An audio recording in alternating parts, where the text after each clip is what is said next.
the book. I have it in my little hands. It's not a small book. It's a journal. It's a it's not it was an epic to write it, but it is about a little over 300 pages long, and there's a lot of information in this book. And this book took me 10 to 11 years to actually physically write it. Um, there was many rewrites, many redos, many editors to get it right. Okay. So many people write a book and they throw it together. Oh, I wrote a book. Yeah, that's nice. You wrote a book. This is my Bible. This book is what I live by. This is my belief system, as you will. Okay. So when I talk about common point or common point immersion, I'm talking about how I live my life and how the content in this book is unbelievable. And I'm not saying that because, oh, I wrote the book. Oh, Johnny, you wrote. I'm not bragging. It's not bragging rights. It's reality. The reality is, for many years, I practiced this philosophy that I developed back starting in 1973, 74, and kept honing it over the years, make it better and better and better. And when I got to the point where I could actually share that knowledge with somebody, where they could sit down and go, oh, I get it. It's so simple, but I get it. And then, when I've had students or we've practiced it in workshops, or people practice it individually and they get it and they see the results of that philosophy, they go, that's amazing. You need to write a book. You need to document that. So many years of putting it all together, and then it took about another 10 years, 8 to 10 years, to fine tune it, to make it so.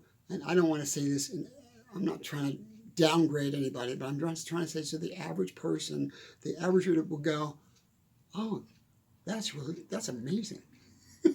Okay, so it was a lot of work, but it was a work of love, and like I said, it's about 300 pages, and it's probably worth $100. Okay, so if you went to go buy a study book or buy a book, a college book, they're probably going to be $80, $100 or more, $125 for a book. This is not a simple book. This is a commitment. This is my Bible, and I'm not saying it could be your Bible, but it could be your guide for major success, an extreme major success for life, on a lot of levels. I've got chapters in here on finance. I've got chapters on how to deal with love, how to deal with rejection, how to deal with loss. Let me go into that chapter real quick. I think it's the last chapter. I should know my book by now, but I'm still in unbelief. I have it in my hands. It's called the payoff chapter, or deeper meaning. Deeper meaning, the payoff is. It's in 247. So if I go into 247 into the book, deeper meaning and circumstance, payoff chapter. These are some of the stuff that's in the book. How can you attract and keep love in your life? How does envy and jealousy affect your possibilities and potential? Number 3, why do people hate? And how can hate affect you in the long run? 4, is greed instinctive or a learned response, and can it be managed? And it goes on and on and on. How can you maneuver and take action over your stress and worry? That's really another good part of that chapter. And I write pretty extensively on that. How can you understand your own mortality? How can you move forward from regret and guilt? How can you say no to loneliness and seeking approval? How can you not use approval as your motivator? It just goes on and on and on. Is less a normal part of human existence, and how much is too much? I don't know. You gotta read the book. How can you break away from a material lifestyle, which is a big part of Common Point? How can you manage anxiety and give up and not give up? How can you let go of emotional and material anchors? That's in the payoff chapter. That's at the end of the book. That's just in the end of the book. So Chapter 10, no one can achieve greatness alone. It's just so much in here. Let me go through here, so pick out some good stuff. What is your true identity? I talk a lot about in the beginning of the book what your true identity is, and that you need to discover your true identity or retain your true identity, because when we are born, that stamp is put on us, and our environment kind of tells us who we're going to be or who we should be, and that will help you dig out your true identity. Let's say you're going into a transformation of who you are, male, female. Let's say you're going through a transformation of you grew up in an abusive environment, and you don't know even what it's like to be loved. That can help you with your true identity. Chapter 6, you have the ability to recreate and design your own existence. And we do.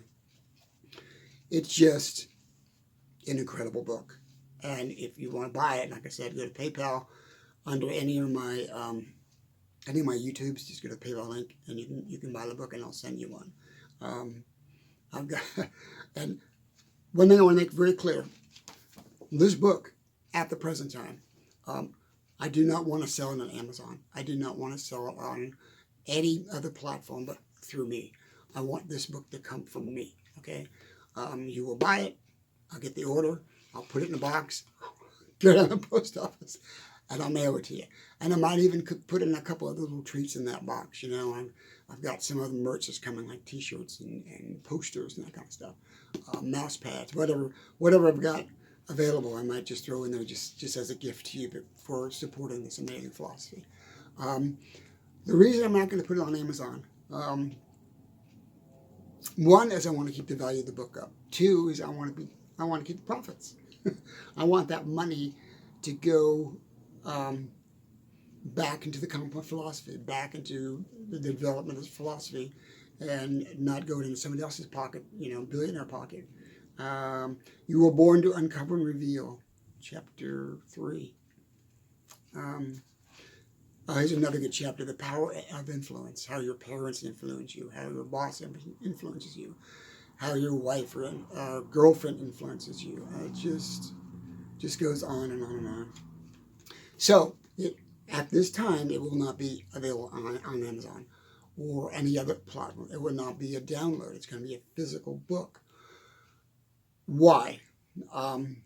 Because I want you to physically hold the book in your hands. Like I say, this is my Bible.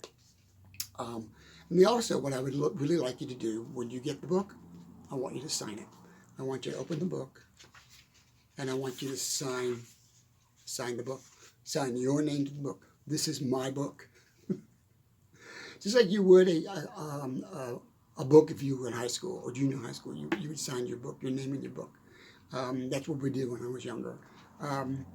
Why am I asking you to do that?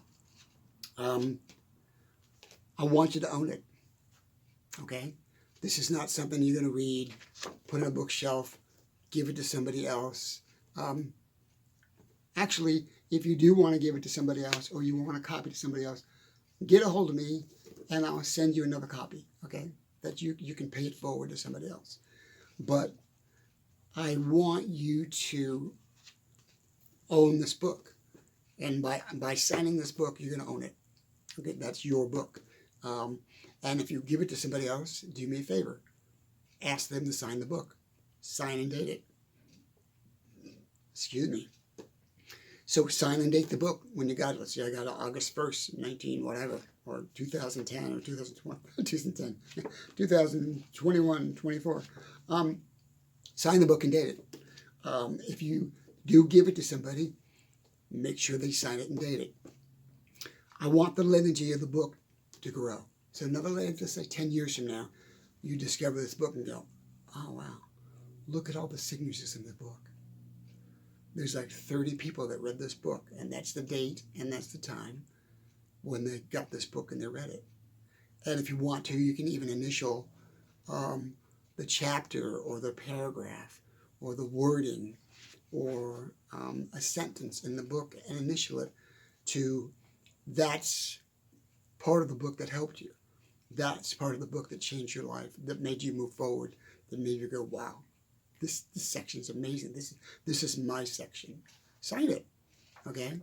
So if you do that, you'll own it. The other reason why I want my seekers, I call you guys seekers, to sign the book is that when you sign something, it's more personal. It's more personal. It's personal in the sense where, okay, I signed this, I made a commitment. It's like a contract between you and this book. Like say, okay, I signed this book. I'm gonna have to dig in. I'm gonna have to go to chapter 6 and read it. You know, chapter 6 is you have the ability to recreate and design your own life. Also, this sounds crazy. I want you, when you read it, and you read it again, read between the lines. What? Read between the lines. I say that statement in the book. There is more between the lines than there is in the written word. In other words, as your mind rereads the same sections of the book, things will just unfold for you. That light bulb will just go on and go, ah, now I know what John's talking about. Ah, now I know what that means. Ha, read between the lines, okay? So make this your book, okay? 40 years in the making of this book, over 40 years. This concept, this philosophy started when I was 23 years old. And I was walking in the back of my mom and dad's farm, and I said, you know, I don't believe the way they believe. I think it's all BS. They grew up Catholic, all that stuff. I went through the catechism, all the stuff you go through. And my mind just went, I'm not buying it.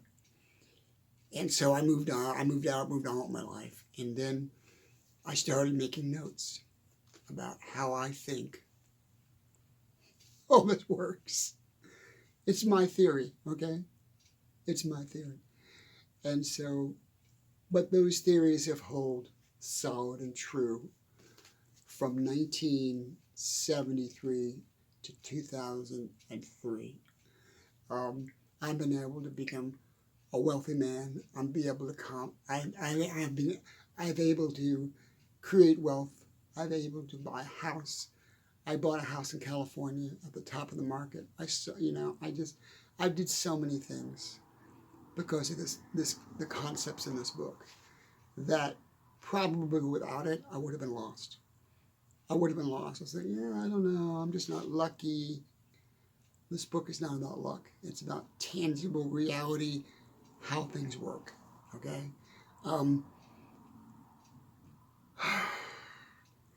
I'll give you a real simple example about what common point immersion is. If I hold up my hand and I say here, and I use this analogy a lot of times, is my hand moving? Is this book moving? Is the curtain behind me moving? I can touch it and see it moving. Is my jacket moving? And you go, oh. Everything is moving. Everything in the universe is moving all the time. The atoms in this book, the particles in this book are moving. In my hand are moving.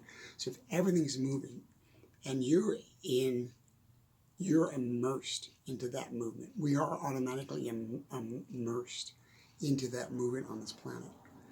So because we are part of this planet, we're not looking down on it, we're within it. As long as we are within it, and we understand that immersion process, then we can immerse into anything we are doing and become successful at it. Really good example is this, and I talk about this in other videos.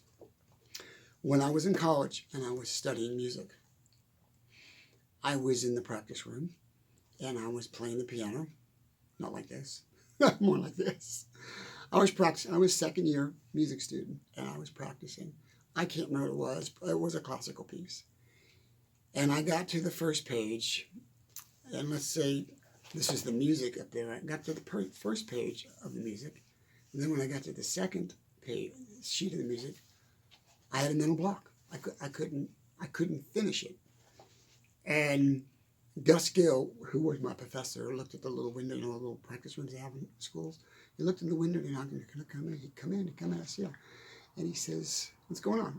I said, I've got the first stanzas and the first piece of this music down pat. But man, when I get to that second page, there's a mental block. He says, you need to break that mental block. And I go, I don't know how to do that.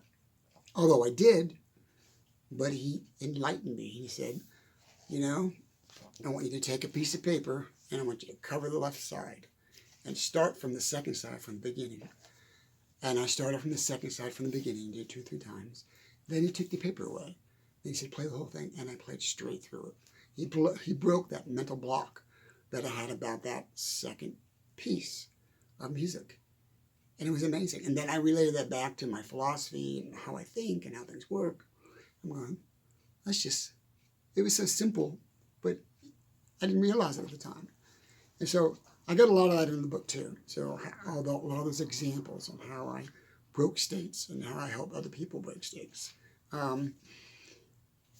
I'm not going to go too long because this is becoming an advertisement, but I just want you to understand that this book should be part of your collection of books. I don't like to call it a self-help book, but it's going to probably fall in that category. And like I said, it will not be available online. It's not going to be available to download. You can buy it from me, PayPal, under any of my videos. And guys, you guys that did donate to me on my GoFundMe page, I don't know, 2 or 3 years ago, I might have lost track of a few of you, but I owe you a free book because that was the deal. Let me know, and I will send you one. I've got your list of names that donated, which, I didn't get a lot of money. I got a couple of grand maybe, but it helped. It helped pay for the editor. And so, thank you. Anyway, The Book of Common Point by John Tenuto. Amazing book. Buy the damn book. Oh, money. You're investing in yourself when you buy this book. This book will give you hundreds of thousands of dollars in returns, not only in money, but in progress and in insight about how to have an amazing life. Buy the damn book. Love you guys. Talk to you later.